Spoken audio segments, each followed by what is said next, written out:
Right, ladies and gents, let's have a look at part D of the required in this question.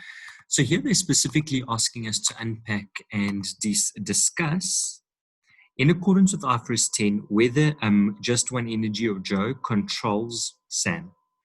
Okay, so before we even go into the information, we know that there's a couple of principles that we know about the concept of control. We know that it is the power, you need to have power over that particular entity, okay? And power can be in the form of rights or voting rights or contractual rights. There needs to be returns, okay? And there needs to be a link between your power and the return. So you can exercise that power in order to generate returns or flow of benefits for you. Okay, so let's go have a look at SAM. Okay, so they say that simple alternative manufacturing, SAM, is primarily involved in the manufacture of low-cost solar bar panels and consumables. Okay, it's the vision to provide the majority of South Africans with affordable alternative grid-tied electrical systems. Okay, so firstly, guys, from Joe's point of view, Joe is in the electrical industry, so they do a lot of this electric type work, and we see now that this particular company is able to provide low-cost solar panels. Okay, so if in the case where Joe is able to control this particular entity, they can get the benefits or the returns from the profits of this particular entity, but then also have the low-cost panels sold to them, which means that they can get additional returns from that.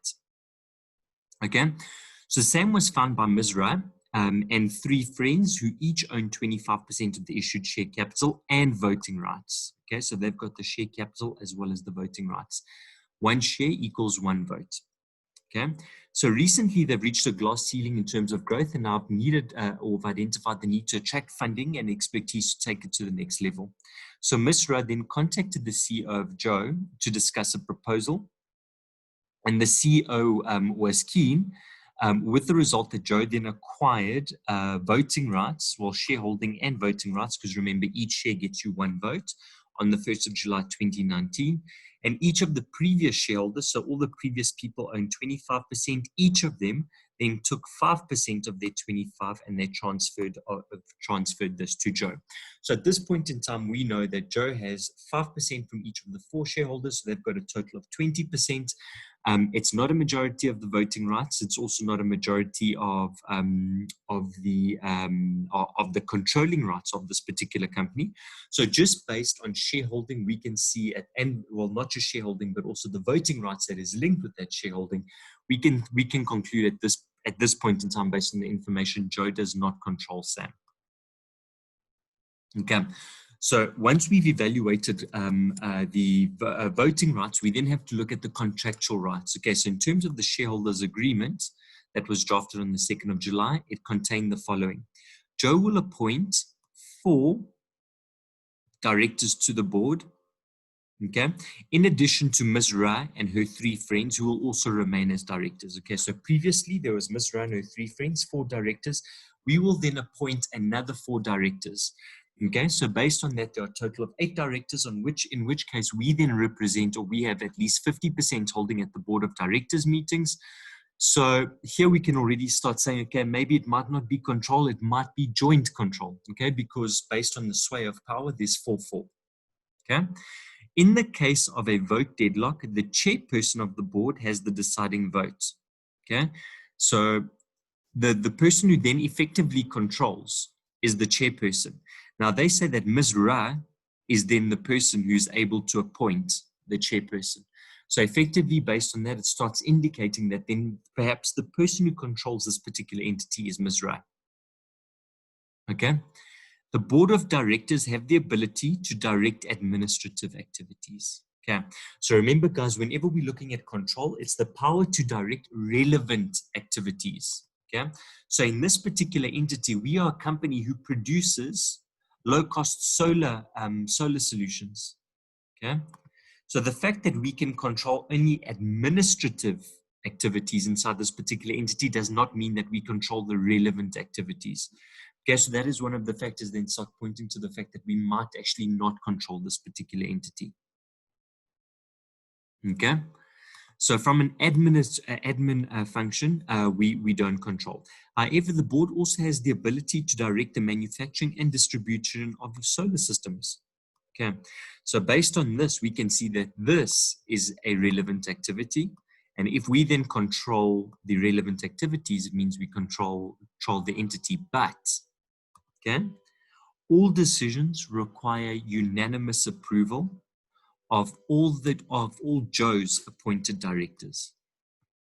Okay, so if we're looking at the relevant activities, we've already concluded that the admin activities are not relevant because we are a production company of solar panels. So the relevant activities, the manufacturing and distribution.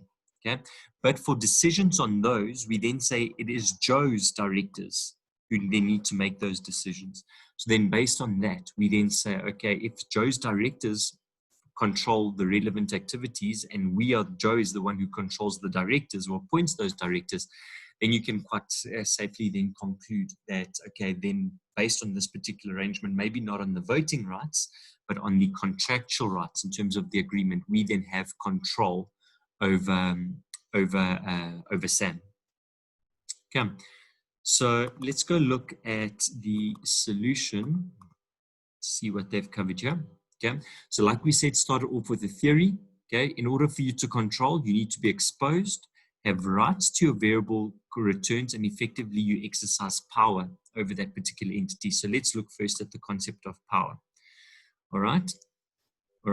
The entity must have an ability to direct relevant or control over relevant activities.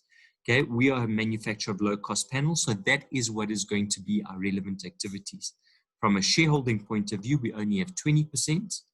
All right, so we do have a substantive right, but it's not a majority of the voting rights, and so therefore, based on that, we don't control. Okay.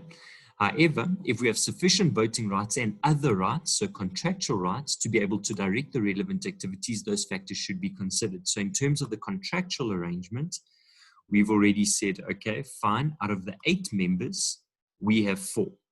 Okay. Ms. Ra is the person who has the deciding vote at the end of the day. So that means that the board, that we don't necessarily control the board of directors. Okay. The board has the ability to direct admin skills, but those are not relevant activities. Okay. They also have the ability to direct the manufacturing and distribution, but to do that, they need unanimous approval of all 4 of Joe's directors. Okay. So therefore, based on that, because we control the relevant activity, we then can conclude that we then conclude that we direct the relevant activities of Sam. Okay. And if we then consider the voting as well as the contractual rights, it means that we then have power. Do we have exposure or to those rights or variable returns? We say yes, because we have a 20% shareholding in this company. We get the returns or the profits, our share of the 20% of the profits of this company, but we also have the intercompany loan, which means that we'll then get the interest income from Sam. All right. And is there a link between the power and the returns? Okay, so we have sufficient rights to impact the manufacturing and distribution, and we then get our returns in the form of our dividends. So there's a direct link between those two. So therefore, we conclude that we control Sam.